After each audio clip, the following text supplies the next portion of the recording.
Perang Dunia Ketiga dengan senjata nuklir, Amerika Serikat jadi target utama. Perang Dunia Ketiga dengan menggunakan senjata nuklir kini bukan hanya jadi ungkapan belaka. Perang nuklir terancam terjadi di tengah-tengah perang antara Rusia dengan Ukraina. Hal ini tidak terlepas dari pernyataan sejumlah pihak di Rusia yang mengancam akan menggunakan senjata nuklir jika hal ini tak dihentikan oleh Amerika Serikat dan negara Barat.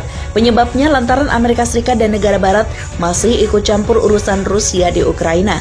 Terlebih negara Barat mengirimkan sejumlah bantuan berupa persenjataan. Bantuan dari Barat untuk Ukraina terus bertambah meski Presiden Rusia Vladimir Putin telah memperingatkan soal konflik berkepanjangan yang akan terjadi.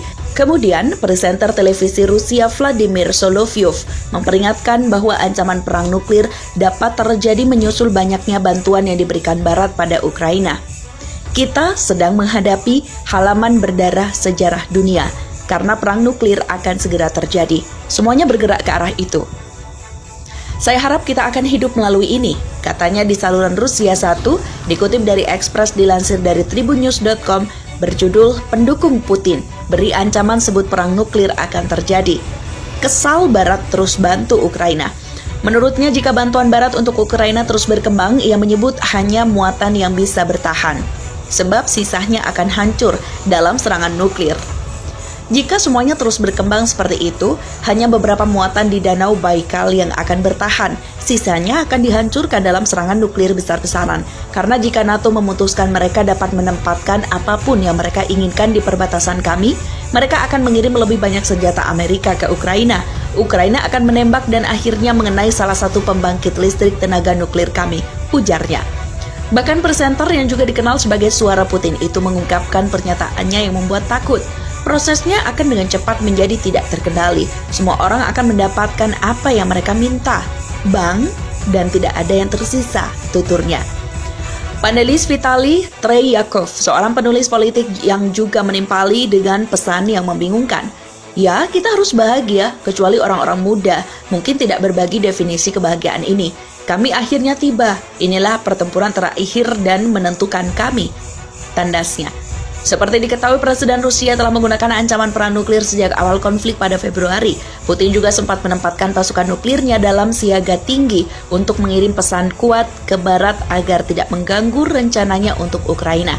Di sisi lain, Presiden Ukraina Volodymyr Zelensky menggunakan akhir pekan Platinum Jubilee untuk berterima kasih kepada Ratu dan bangsanya atas dukungannya terhadap Ukraina selama konflik.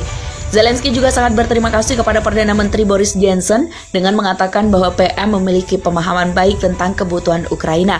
Adapun pada hari Senin, Inggris mengumumkan paket bantuan militer lebih lanjut untuk dikirim ke Ukraina dalam hubungannya dengan Amerika Serikat. Senjata baru yang dikirim dari Inggris adalah sistem roket multi peluncur yang dapat menyerang target hingga 80 km jauhnya.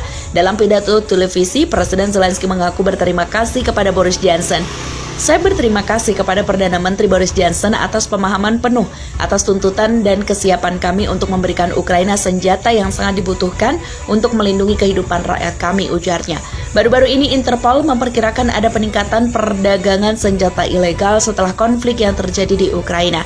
Peningkatan tersebut terjadi di Balkan dan Afrika, di mana terdapat kekacauan yang dipicu oleh banyak senjata yang disalahgunakan oleh kelompok kejahatan terorganisir. Oleh karena itu, polisi Swedia mencurigai senjata Barat yang dikirim ke Ukraina mungkin berakhir di tangan geng kriminal di Swedia. Menurut Radio Swedia, dalam gelombang penembakan massal yang terjadi baru-baru ini di seluruh Swedia, senjata dari perang di bekas Yugoslavia itu telah digunakan di sebagian besar kasus. Banyak senjata otomatis seperti AK-47 yaitu Kalashnikov datang. Beberapa tahun yang lalu, granat tangan juga tiba dengan muatan yang sama. Mereka datang dengan kendaraan dan bus, jelas Gunnar Appelgren. Sebelumnya kecurigaan serupa juga telah disampaikan oleh Interpol. Sekretaris Jenderal Interpol Jurgen Stock sempat mengatakan ia tidak ragu bahwa perdagangan senjata ilegal akan meningkat setelah konflik di Ukraina berakhir. Pengalaman sebelumnya dari perang Balkan dan di Afrika menunjukkan bahwa kelompok kejahatan terorganisir pasti akan mencoba untuk mengeksploitasi kekacauan dan kelimpahan senjata, ujar Stock. Seperti diketahui dalam beberapa tahun terakhir, Swedia telah jatuh dalam ombak mematikan terkait kekerasan geng dan kejahatan terorganisir. Hal itu terjadi dengan penembakan dan ledakan perang massa etnis sering mendominasi siklus berita. Lebih jauh lagi, polisi Swedia memperkirakan setidaknya ada 5.000 anggota yang aktif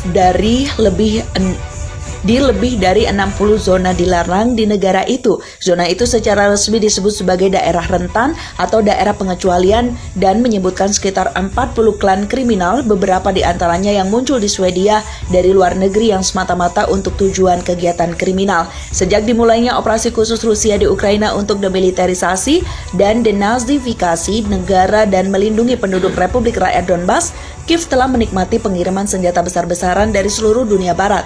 Kontribusi mematikan telah mengalir dari kedua tetangga langsung seperti Polandia dan Slovakia, dan negara-negara di luar negeri seperti Australia dan Kanada, seolah-olah untuk membantu melindungi diri dari apa yang telah disajikan sebagai invasi Rusia. Swedia sendiri telah meninggalkan praktiknya untuk tidak mengirim senjata ke negara-negara yang terlibat dalam konflik yang menyumbangkan 10.000 rudal anti-tank hingga perlengkapan tempur lainnya. Sebuah badge baru bahkan termasuk rudal Angkatan Laut Jomal Srobot 17 dan senapan otomatis AG-90 dengan amunisi. Rusia mengancam bantuan senjata itu dengan menuangkan minyak ke api sambil menekankan bahwa pengiriman senjata ke Kiev akan menjadi target sah bagi pasukan Rusia. Moskow bahkan berulang kali memperingatkan bahaya bantuan militer semacam itu yang berfungsi untuk memperpanjang konflik dan bahkan dapat mengambil resiko konfrontasi langsung dengan NATO. Menurut Radio Swedia, dalam gelombang penembakan massal yang terjadi baru-baru ini di seluruh Swedia, senjata dari perang di bekas Yugoslavia itu telah digunakan di sebagian besar kasus. Banyak senjata otomatis seperti AK-47 yaitu Kalashnikov datang. Beberapa tahun yang lalu, granat tangan juga tiba dengan muatan yang sama. Mereka datang dengan kendaraan dan bus, jelas Gunnar Appelgren. Sebelumnya kecurigaan serupa juga telah disampaikan oleh Interpol. Sekretaris Jenderal Interpol Jürgen Stock sempat mengatakan ia tidak ragu bahwa perdagangan senjata ilegal akan meningkat setelah konflik di Ukraina berakhir.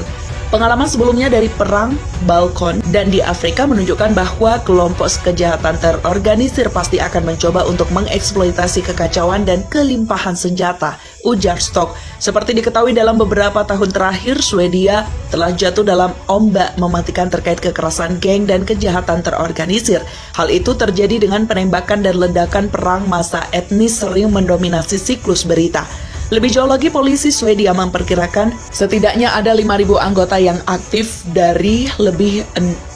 di lebih dari 60 zona dilarang di negara itu. Zona itu secara resmi disebut sebagai daerah rentan atau daerah pengecualian dan menyebutkan sekitar 40 klan kriminal, beberapa di antaranya yang muncul di Swedia dari luar negeri yang semata-mata untuk tujuan kegiatan kriminal. Sejak dimulainya operasi khusus Rusia di Ukraina untuk demilitarisasi dan denazifikasi negara dan melindungi penduduk Republik Rakyat Donbas, Kiev telah menikmati pengiriman senjata besar-besaran dari seluruh dunia barat. Kontribusi mematikan telah mengalir dari kedua tetangga langsung seperti Polandia dan Slovakia, dan negara-negara di luar negeri seperti Australia dan Kanada, seolah-olah untuk membantu melindungi diri dari apa yang telah disajikan sebagai invasi Rusia. Swedia sendiri telah meninggalkan praktiknya untuk tidak mengirim senjata ke negara-negara yang terlibat dalam konflik yang menyumbangkan 10.000 rudal anti-tank hingga perlengkapan tempur lainnya. Sebuah badge baru bahkan termasuk rudal Angkatan Laut Jomal Srobot 17 dan senapan otomatis AG-90 dengan amunisi. Rusia mengancam bantuan senjata itu dengan menuangkan minyak ke api sambil menekankan bahwa pengiriman senjata ke Kiev akan menjadi target sah bagi pasukan Rusia. Moskow bahkan berulang kali memperingatkan bahaya bantuan militer semacam itu yang berfungsi untuk memperpanjang konflik dan bahkan dapat mengambil resiko konfrontasi langsung dengan NATO.